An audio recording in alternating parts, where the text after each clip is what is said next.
Georgia Historical Society is Georgia's independent statewide historical institution responsible for collecting, examining, and teaching Georgia and American history.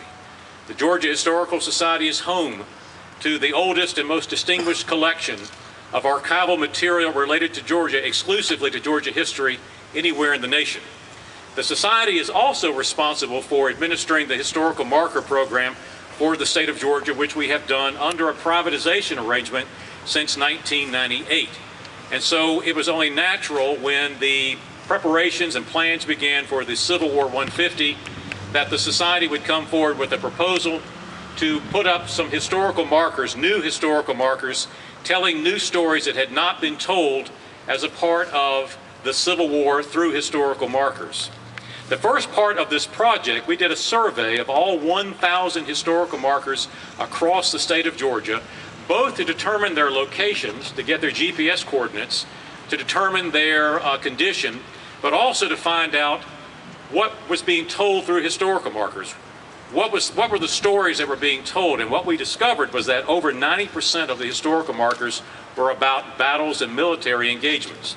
Now that's not surprising because most of these markers were put up during the 1950s, and our understanding of the Civil War in the 1950s was that it was primarily a military conflict.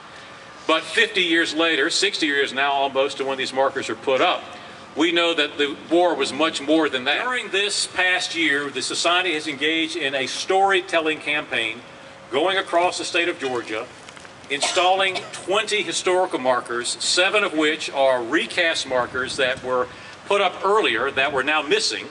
One of them is here in Milledgeville, dealing with Sherman's March. The other 13 are dealing with topics that traditionally have not been told. Interestingly enough, the Secession Convention is one of the stories that had not been told through historical markers. And there are a wide variety of these topics, including the burning of Atlanta, for instance. No marker about that. So we'll be putting up one about that as well.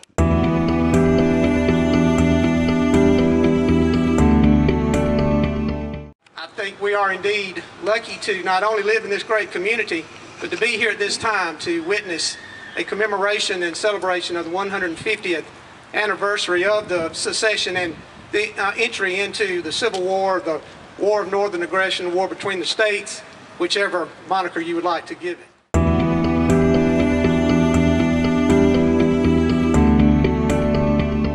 It is so important to tourism in Georgia for events like this, especially the kickoff.